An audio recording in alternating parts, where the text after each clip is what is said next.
Hey guys, welcome back to Cause 3D, and today we're going to put some tinting on a visor to go into one of our helmets. Let's get to it. So the first thing you're going to need are a couple tools. One, you're going to need an applicator once you lay your tinting down to be able to scrape it. You can use like a 3M applicator, or you can use a credit card or something like that. Now the problem with a credit card is you've got some sharp edges sometimes, so make sure your edges are very, very smooth. You don't want to mar up your material, your tinting, when you put it down. And today we're going to put down this purple tinting on this visor. A couple other things you need. You're going to need some glass cleaner handy. I've already cleaned this surface. You'll notice I'm working on a piece of paper here just to keep dust away and clean. And then it's already got some dust on it, but we're going to clean it again. And the final thing you're going to need is water. That's it. So let's get to this. First thing I'm going to do, I've already peeled off the protective coating on this piece of the visor. And we're going to follow it up with just giving it a good wipe down, a good clean. We don't want any fingerprints in there. We don't want any oils from your fingers in there, or any dust, especially not dust or debris. So we're going to wipe that down, making sure that it is nice and free of contaminants. So once we've got that, we're going to follow it up with just some water. Now, a spray bottle is the easiest thing I've found. We're going to get that nice and liberally covered. We're going to go to our tinting here, and we're going to peel off our protective coating, but I'm not going to take it completely off yet. And we're just going to lay it down right over our visor.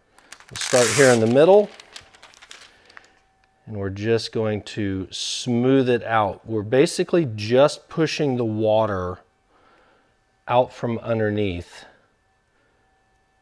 the tinting. You do have to be careful on this part because you most certainly do not want to scratch up your tinting area. So we're going to let that sit. Fortunately, we have no bubbles in it currently. It looks great. We're just going to let that sit for a while. And what it's doing is it's currently adhering. That's what we want. We'll throw our protective film away. And we're going to grab an X-Acto knife and we're just going to start trimming. And I've already cut my visor to the size that I wanted. All right, so we've got a fresh blade on here, and this is the part that gets a little tricky. Let's grab a cutting board real quick and slide this off. We're actually going to flip this over at this point. Now, the important part is when you're trimming this down, this is where a lot of people make a mistake. I'm going to trace along this edge, and I'm going to cut this visor material, or this tinting, down to the same size as the visor. But there's something very important that we have to do here in a moment, and I'm actually we don't want to leave an edge on this tinting. In other words, we don't want the tinting to be overhanging on the edge of the visor, because that is a fail point that can grab when you're sliding your visor in and out, and we don't want that to happen and for it to peel it off or anything like that. So we're going to cut along it to size it down so that we can see what we're working with, using the visor as its own template at this point.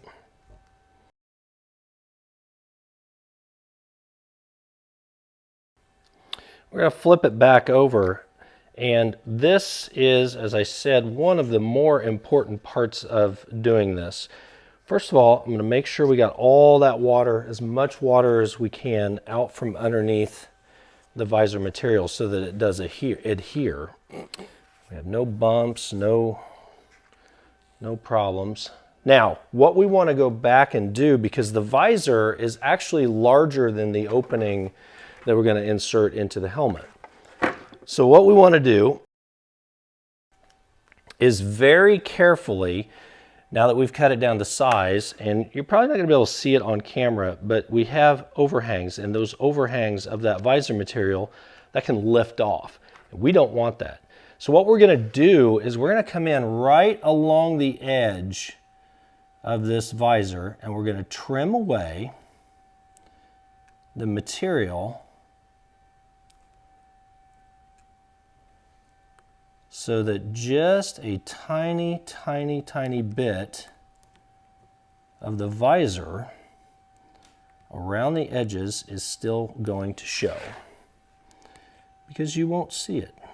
It'll be hidden by the area that the visor actually goes into. I will show you here. So I've already started this process, and you can see it's actually cut so that we've cut away a slight bit of the material. What that does is it just doesn't leave an edge that can flap and catch when you're inserting a visor and, you know, tear it, rip it off a little bit or anything like that, because it's the last thing we want to have happen on something like this.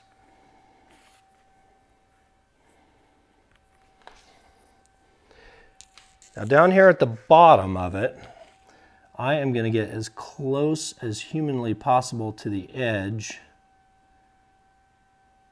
without making it obvious, because you will see the bottom piece of this. So hopefully, yeah, we're good. You won't notice it once the visor's installed. We don't want to cut too much up because it will be visible on that very bottom edge.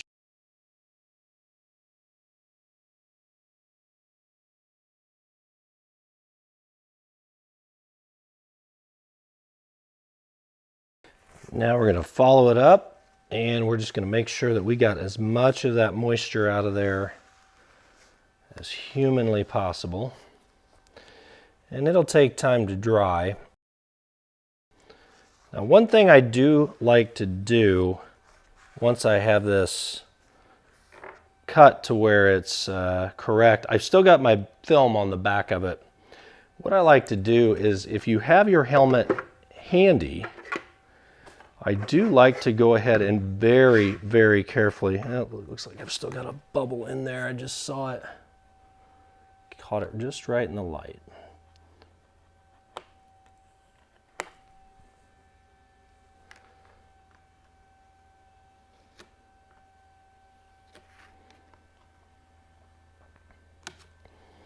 What I like to do is actually install this into the helmet so that if it does flex a little bit, when you install it though, you have to be incredibly careful, because the last thing you want to do now is scratch it. So we're going to be super duper careful. I'm not going to force anything in. I've already got this pre-cut. It fits great. I know that. So now there it is. We've got a purple visor in this helmet, and it's a relatively easy process. The only thing you really have to be careful with is different tintings require different materials. Make sure that you get a water soluble one. In other words, this particular visor, sometimes I think some of them have an alcohol base that you're supposed to use under them.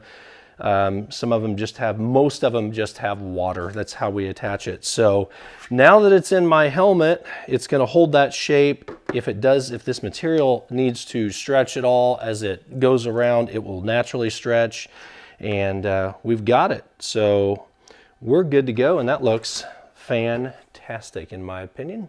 So that's it. It's that easy. I mean, it's a very intimidating thing because you only have so much tinting to work with, but it's not that complicated as long as your area is free of dust. Now, I will also say, when you're installing a visor, I've had very rarely where I've gotten a bubble in it, and you can actually take a straight pen, a needle, anything like that, and you can sometimes pop that area and work it out so that it does get much smoother.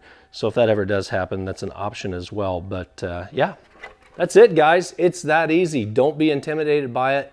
Hope you learned something today, and we'll see you in the next video.